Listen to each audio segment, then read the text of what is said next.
I'm Portuguese. In 1497, my country was forced to hide its Kabbalists. They didn't disappear. They went underground. For 500 years, they kept the tradition alive while pretending to be Christians. I've studied that tradition. This is the story almost nobody tells. To understand what happened in Portugal, you have to start in Spain.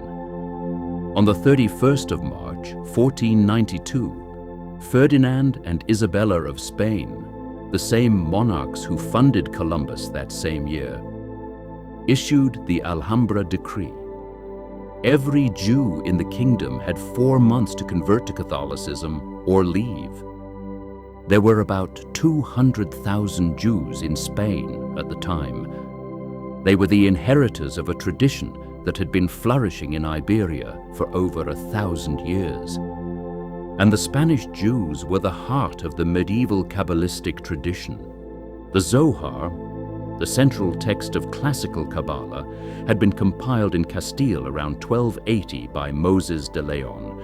The mystical schools of Gerona, Burgos, and Toledo had produced commentaries, practical methods, and a body of teaching that had spread through Jewish communities across Europe and North Africa.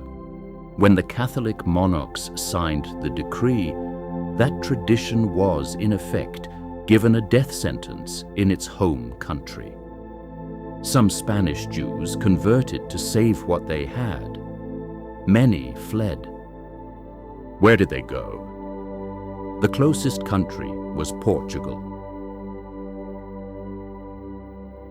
King João II of Portugal made a decision history doesn't talk about much.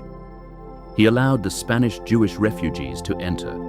He charged a head fee, 8 cruzados per person, but he let them in. By some estimates, between 60 and 120,000 Spanish Jews entered Portugal in 1492. For a few years, Portugal became the largest concentration of Jews in Europe and the de facto inheritor of the Spanish Kabbalistic tradition.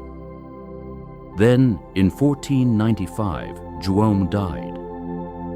His successor, Manuel I, wanted to marry Isabella of Aragon, the daughter of the same Spanish monarchs who had expelled the Jews. The Catholic monarchs set a condition for the marriage. Portugal had to do the same thing. In December 1496, Manuel signed the edict. All Jews and Muslims had 10 months to leave the country, but then he made a different decision. He didn't want to lose the population. The Jews of Portugal were doctors, merchants, scholars, financiers. Losing them was a tax he didn't want to pay. So instead of expulsion, he ordered forced conversion. In April 1497 in Lisbon, Portuguese soldiers went through the city and seized Jewish children. First the children between 4 and 14, and forcibly baptized them. The event is remembered as the massacre of the children. The phrase isn't a metaphor. Parents who resisted were killed. Some parents killed their own children to prevent the baptism. Some killed themselves. Then they came for the adults. By the end of 1497, there were officially no Jews in Portugal. There were only Cristãos-Novos, new Christians. And what nobody outside Portugal understands is that most of them kept practicing in secret for 500 years. These are the Marranos, the crypto-Jews of Portugal. The men and women who knelt for Mass on Sunday and lit Shabbat candles on Friday night behind shuttered windows. The midwives who whispered Hebrew prayers when no priest could hear. The merchants who passed Kabbalistic manuscripts, hand to hand, across the Atlantic. I grew up in their country. You can still walk into Belmonte in central Portugal and find descendants of these communities who only formally returned to Judaism in the 20th century. 500 years of underground practice. 500 years of women teaching their daughters what the men were no longer allowed to learn out loud. This is the part of the Kabbalistic story almost nobody tells. Many Marranos eventually fled. In the 1500s and 1600s, Portuguese New Christians slipped out to Amsterdam, Hamburg, Antwerp, the Ottoman Empire, North Africa, and eventually Brazil. They carried the tradition with them, often in fragments, sometimes intact. The Sephardic community of Amsterdam became one of the great Kabbalistic centers of the early modern world. Baruch Spinoza, the philosopher who would later be expelled from that very community, was a descendant of Portuguese Marranos. Isaac Aboab da Fonseca, chief rabbi of Amsterdam and later of Pernambuco in Brazil, was Portuguese Marrano by lineage. In 1642, he brought Kabbalistic teaching across the Atlantic.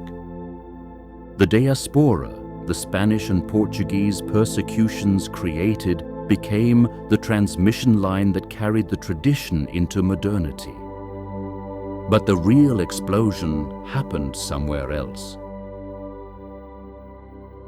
While the Marranos were going underground in Portugal, refugees from the Iberian Peninsula were flowing into a small town in northern Galilee. The town was called Safed.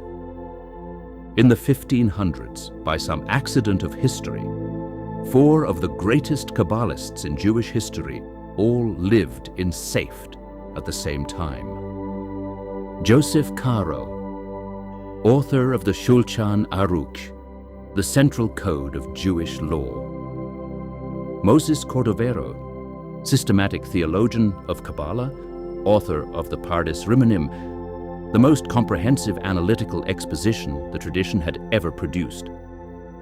Haim Vital, student of Cordovero, then of Luria, the man who would record his master's teachings for posterity, and Isaac Luria, known as the Ari, the lion, who arrived in Safed around 1570 and lived there for only 2 years before he died at the age of 38.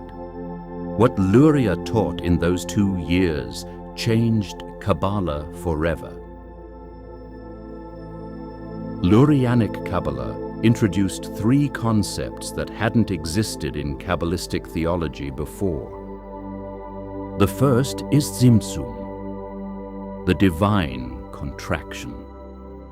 God, in order to make room for creation, had to withdraw, to contract, into a single point, leaving an empty space where the world could exist. Creation begins not with an act of giving, but with an act of withdrawal. The second is Shevirat HaKelim, the breaking of the vessels. When divine light flowed into the empty space, it poured into vessels meant to contain it. The vessels couldn't hold the light. They shattered. Sparks of divine light scattered into the material world, hidden in matter. The third is Tikkun Olam, the repair of the world. The human task is to find and lift the scattered sparks.